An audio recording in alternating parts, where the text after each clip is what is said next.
welcome back to the Way to Be podcast. Thank you for joining us today. I'm one of the co-hosts. I'm Rachel Glade, and I'm here with... Hi, I'm Elizabeth Rosenzweig. And we are here talking about health professions, partnerships, and practice, and we are thrilled to have you with us today. We have an outstanding guest with us today, Teresa Caraway. We are thrilled to have her here. She is with the Overcotter Foundation and Hearing First, and she's going to tell us all about that. We're thrilled to hear about that journey, but truly could not be more excited because she's one of the greats in our field. We know we're sitting here talking about working with kids with hearing loss and auditory verbal therapy, and truly could not have one of the more brilliant minds in our field with us today. So thank you for joining us today, Teresa. We really appreciate it. Oh, well, thank you, Rachel. And thank you, Elizabeth. It's great to be here and to get to chat with you and your listeners. But thank you for that kind introduction. I have to say that my mother and my father would be very proud of that introduction, and they're the ones that care the most about that.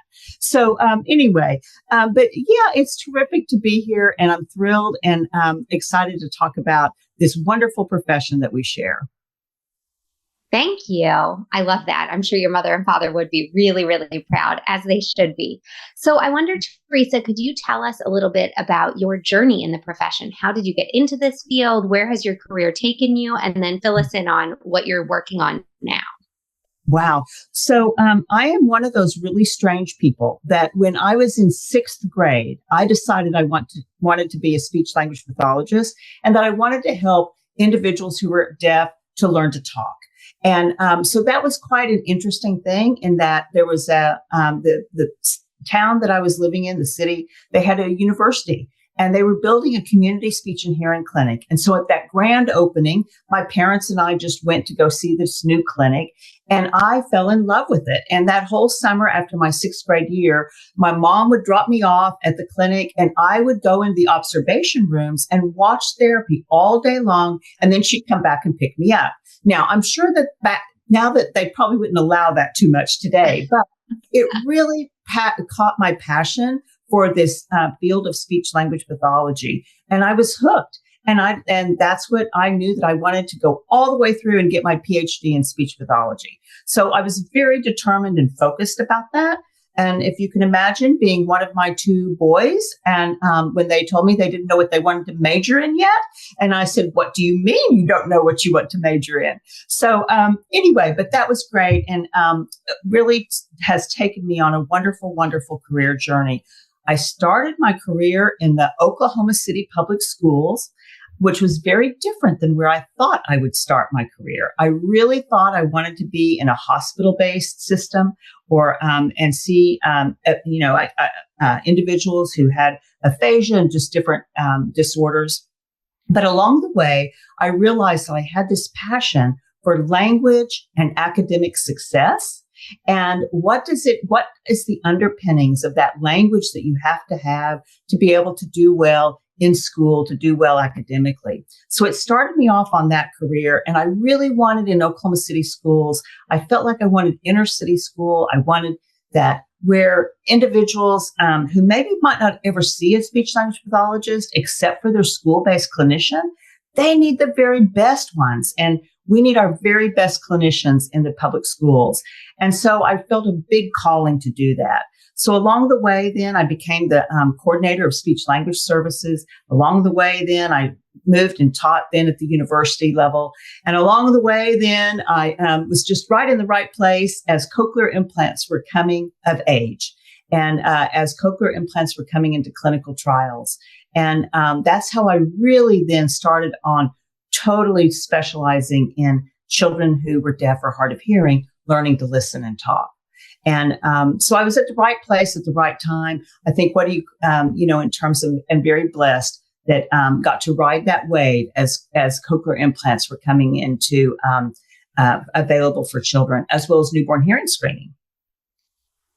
Wow, I think it's just amazing to hear how you had some turns and curves, but I mean, it all kind of stayed the course, right? In working with well, and that's what's great about our profession is that you can work in so many different settings. You can work in so many different ways. And so along the way, after I taught at the university, I went back into the clinic then to work with children who were deaf or hard of hearing, getting cochlear implants. And along that way, we realized that we did not have a listening and spoken language outcome or program or outcome for parents to choose in Oklahoma. So we started the Hearing Enrichment Language Program. And out of that then came and rose Hearts for Hearing. And so started the HELP program, started Hearts for Hearing. And then as we built that and as we, with a wonderful team of people, realizing that families really need to have choices, and those choices need to be real for them in terms of and available for them. So we really established Hearts for Hearing as a comprehensive hearing healthcare facility and also a listening and spoken language facility, specializing in auditory verbal therapy. So along that way, as a founder there, decided and looked at that we needed to teach other people how to do what we were doing. And so I felt like my timing was right to transition from Hearts for Hearing and then started doing consulting and writing and speaking and teaching other people auditory verbal practice. And along the way, the Oberkotter Foundation contacted me and said, we want to think about how we're making our investments as a philanthropy who support children and families who are deaf or hard of hearing, how we should be investing for the future and what will really move the needle for children and families. So I entered first as a consultant with them, and they wanted me to look at professional learning and how we needed to, what needed to change about professional learning. So did a lit review, did an in-depth study on it, focus groups, just environmental scans, looked at everything from adult learning to training to everything, and put together a comprehensive report and made my recommendations. And at that point, then the trustees looked at it and said, we want to do this. And that's what became Hearing First. And then they asked me to lead it. And I have to say, my first thought was, what? I was just telling you what to do. I wasn't planning on doing another startup, another do this. But, it was such a wonderful opportunity to get to think about what do children and families need today and to get to build it and do it and to support the professionals who serve them. So that's how Hearing First came about and how it was birthed. And then that's been around now for 10 years. And that's providing, as you guys know, we're running a public health awareness campaign for expectant moms. We're have educational opportunities at no cost for continuing education for professionals, as well as educational for families. And then we have a professional learning community and a family-to-family support community. So about 2 years ago now, then as the foundation was going through, this gets really long because when you've had 42 years in the profession, so then about 2 years ago, as the foundation and as Bruce Rosenfield was transitioning from executive director, then I became the CEO of the foundation. And so really have this humble privilege of leading this amazing team of people at the foundation that also includes a subsidiary Hearing First. So that's what I'm doing today. And I have my remote team. We're spread out around the country. And we were doing remote connectivity and remote work long before it was ever cool to do so. You were prepared. We were prepared. And I think yes. It speaks to the need to disseminate this information, that it really shouldn't be, the zip code lottery of, do I live close enough to get access to services for families or to get the continuing ed that I need for professionals? Yeah. It's ironic that we work in this field with really cutting edge hearing technology, and yet our profession has been slower to embrace the technical tools or the technology tools that can allow us to cross geographical boundaries. It's like you guys starting this podcast. It's embracing the technology that's available to get information out and to share information for people to learn and more about what we do. So, Teresa, a lot of your work has been looking forward, thinking, what's next? Where are we going? So if you look at the next 10 years of our profession, What do you see as the opportunities, as the challenges? What would your hopes be for where we're going with all of this? Oh, wow. That's let me pull out my crystal ball, but that is a great question. I think one of the things we're going to have to learn is, like I say, how can we leverage the technology that's available and embed what we do into that technology and utilize the technology as a tool, whether that's remote, the telepractice, the intervention sessions, but really the audiology as well. Right now we have some major barriers in terms of what can happen with remote audiology because we don't have the technology hasn't been developed, or we haven't thought about it in different ways. So I think we're going to have to really embrace that so that truly we can overcome the geographical boundaries, the zip code lottery, overcome the socioeconomic barriers and the true barriers that families face today. And they're the same barriers that families have been facing for 30 years. And so we really need to solve those. And in terms of that, I think also we have to learn how to be consultants better. And what I mean by that is how we can look at systems that are already in place for families and how can we embed that information, embed our services, our support in existing places so that families can find those services in their communities where they perhaps are getting wraparound services. So I kind of see that as something we need to start thinking about. I also think that we're going to have to solve the crisis with a shortage of pediatric audiologists because they are truly the key for providing access to the brain. And they are so critical. So we're going to have to think about that, of how do we overcome that shortage and what are some solutions for that? Yeah, I'm curious what you two think. Oh gosh, I love all of your ideas. I think it's interesting. I do want to mention, we just kind of scratched the surface there talking about Hearing First. We will make sure and get the link for Hearing First with the podcast. So if anybody's interested, that's hearingfirst.org. I love how that started as just kind of an idea. And then as ideas go, it starts as an idea, ends up as more work for the person that came up with the idea. But it's great. I mean,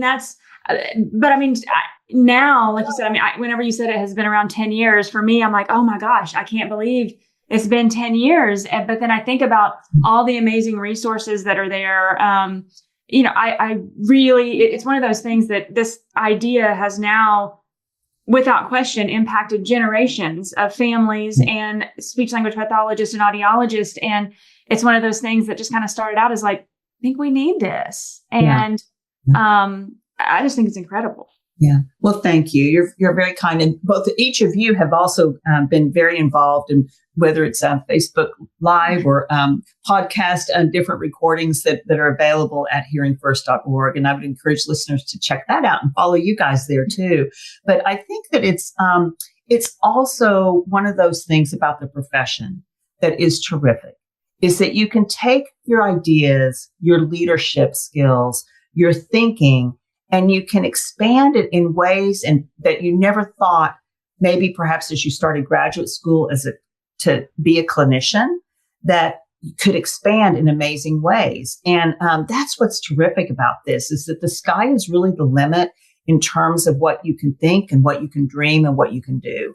And I just can't say enough about, I'm so thankful that in 6th grade, I decided to become a speech language pathologist.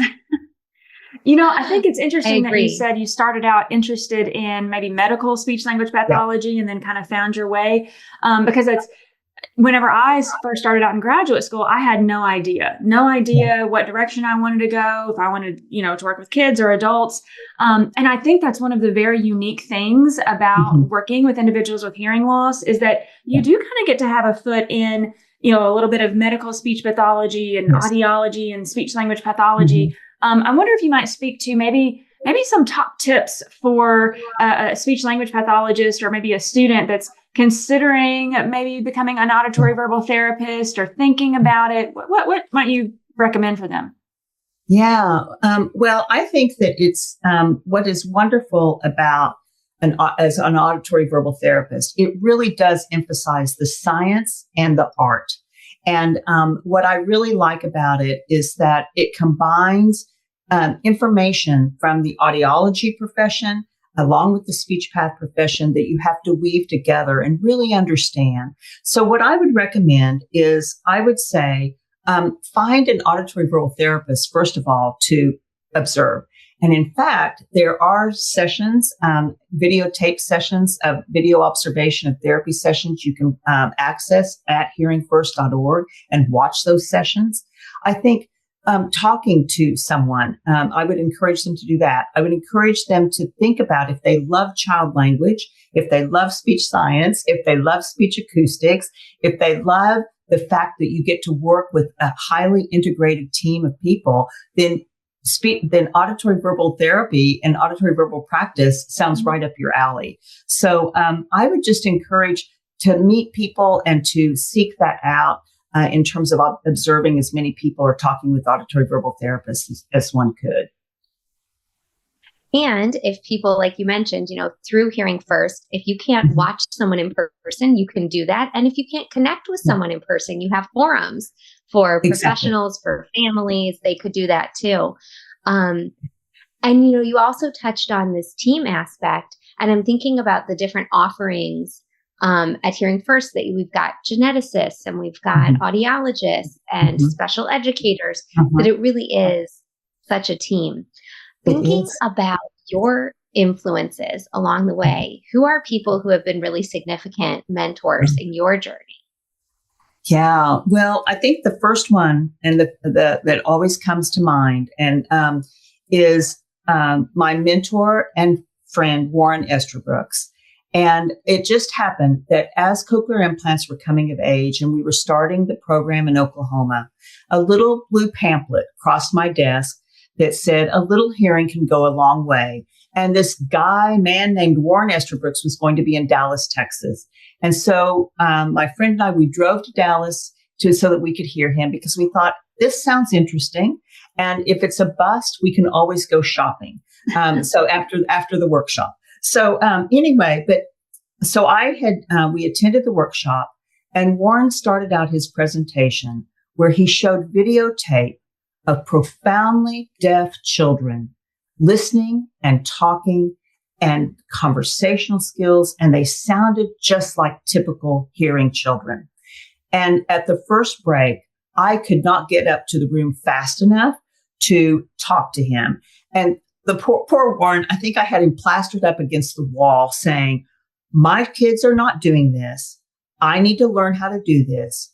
Can I learn how to do this? Will you teach me how to do this?" And I think he was kind of scared to say no. So he, of course, said yes. And so it started this beautiful relationship of mentoring and friendship with him. And I went to Canada. He came to Oklahoma. I went back to Canada. He came back to Oklahoma and would spend a week observing therapy then with me and working. And really, those were really terrific, wonderful, wonderful days. And so I would not be an auditory verbal therapist if my path had not happened to cross Warren at that time. That was like the early 90s.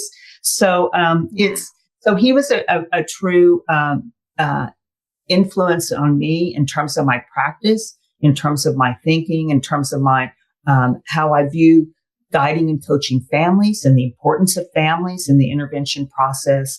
And I can't be thankful enough for him.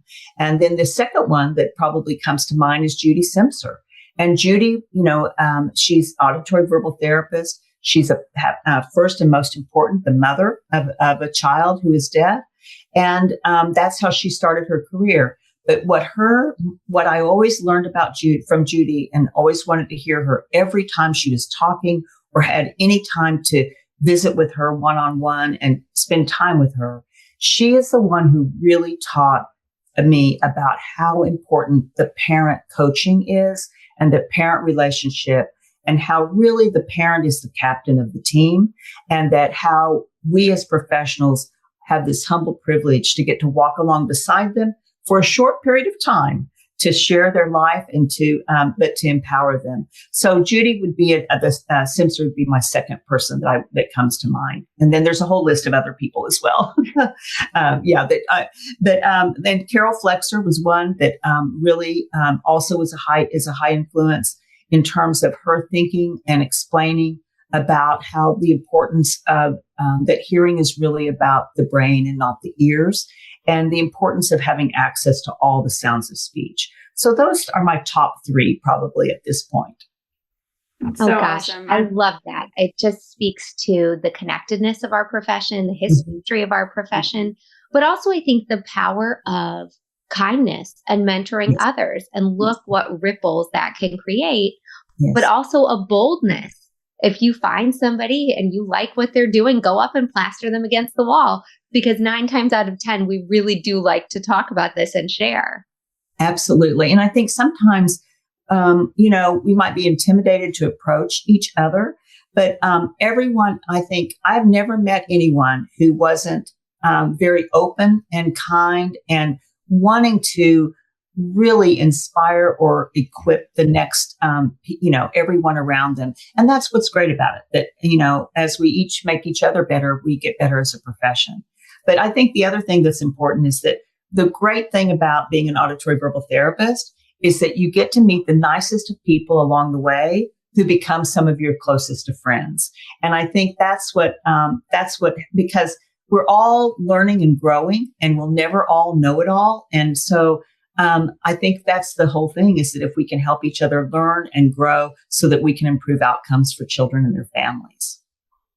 I love that when, you mentioned, going up to talk to Warren, you knew that you wanted to improve. I think that's something that maybe as a young clinician, or heck, even a veteran clinician, sometimes it's hard to say, I know I want to learn, but I also know I'm going to have to be vulnerable and have somebody that knows more than me come into my bubble, right? And tell me that, hey, like, you've been doing that, maybe not as well as it could be done. Right. And so I love that you kind of speak to that, like, hey, I was vulnerable. I realized, like, I didn't know. Oh, at this point, I mean, I had my PhD. I had lots of years of experience under my belt. And so it was extremely vulnerable, and to put myself in that position of being willing to say, I don't know it all, and I've got to learn and change some things, the way I'm doing some things. And I think that the passion and the drive for that is that it's not about me as a clinician.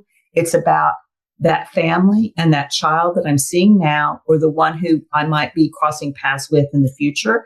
I need to be bringing my best to them, my best current information, so that it serves them well, and so that they can reach their dreams that they have for their child. So it is, but it's extremely vulnerable. It's extremely vulnerable to say, and now I'm going to go sit for the exam, the ABT exam, the auditory verbal exam.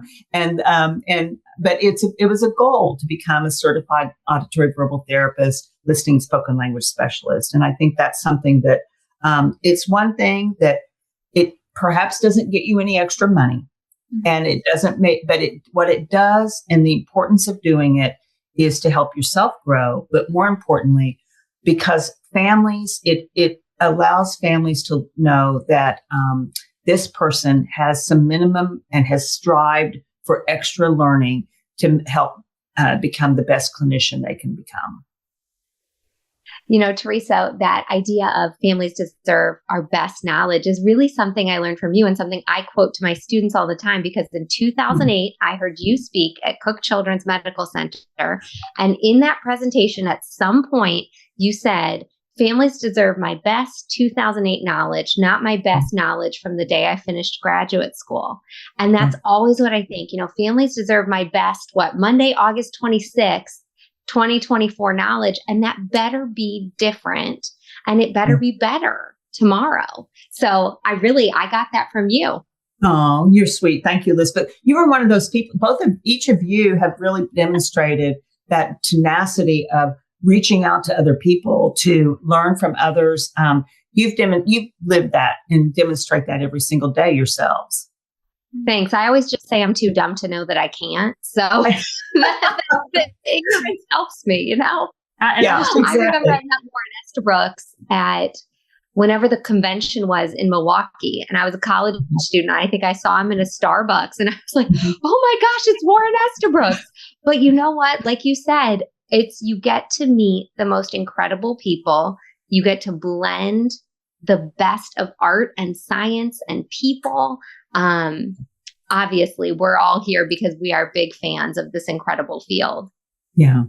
Yeah, for sure. And I think that's what's fascinating about it. And like you say, putting yourself in positions where if to either attend a virtual conference or attend a conference face to face, or to take advantage of all the new online learning, like at Hearing First in the forums, it's amazing how people get to know each other very quickly, even online now. And what's great about it is that now we can have access to some of those the luminaries that perhaps you've been reading and studying about, or you wish you could talk to. Now there's opportunity to do that through some of the coursework at Hearing First. So that's what's also, take advantage of it. Why not? Yeah, I love that you mentioned the importance of working with families, because that is one of the hallmarks of being an auditory verbal therapist and listening spoken language specialist. I also know that can be very scary, as if you haven't done it before, because It's like, oh my gosh, now I have these people in this room that no doubt are judging my every move, right? Yes. When really they're not, right? They're scared too. But so I wondered if maybe you might could speak to that about the importance of working with families, and also maybe getting over that initial fear. Maybe, are there any tips for working with families? Yeah, well, that's a great question. I think I can remember. We were all, as speech language pathologists in my training, we were trying to do very technical things with children, and little ones or adults were our clients. And so this was a whole new thing to have a family in an intervention session for me. And I can remember we started fitting babies at 3 and 4 days of age with their first set of hearing aids. Well, if you think about a little baby, what do? They sleep a lot, they eat a lot, and they leak a lot. And so now you have them in a session and they're sleeping, and you're thinking, I have a whole therapy session. And you realize the importance of now the parents are truly your clients. They're truly the ones that are need you and that coach and guide. And I always like to think about it. If you've ever gone to buy a house or buy a car or rent an apartment, and they throw all this paperwork at you and all this terminology, everything and you have no life experience for it.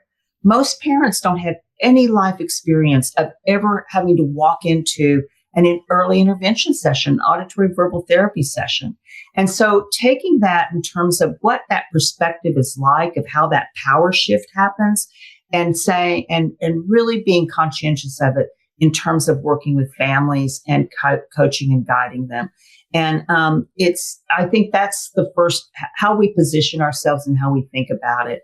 And I have to say, I'm very thankful for the parents who have tolerated me along the way as I have maybe stumbled or bumbled, but part of it is that's just life. And I think that's as important to model that as the great successes, and so I think that I'm very thankful because my very best lessons and my very best teaching have come from parents. And that's the other great thing, is that parents can certainly make you a better clinician fast. Yeah. Absolutely. So when you look back at the children and families you've served, what are some highlights or some special moments that stand out to you? Oh, wow. I think some of them are, first of all, when you fit a baby at such a young age and they're in really struggle mode. It's like they're learning so much. They're trying to keep hearing aids on babies. They're trying to keep ear molds in. They're trying to learn all this terminology, juggle these things. And it can be, it's a lot right in those early stages. But I think when a family, and I'll never, when a family can turn to me and what they say is, life is just pretty normal now. It's just normal. That's when I know they've crossed over that hump and that they're really now embraced. It's easy to them as breathing. They have, it's like it's no longer a struggle, but they're in that mode of living. And I think that's the thing, is that watching families get back to the royal road of life, whatever royal road of life that was that they envisioned for themselves, for their family, for their child. That's when you think, yes, this family is, they're way on their, I love getting to see families on the royal road of life.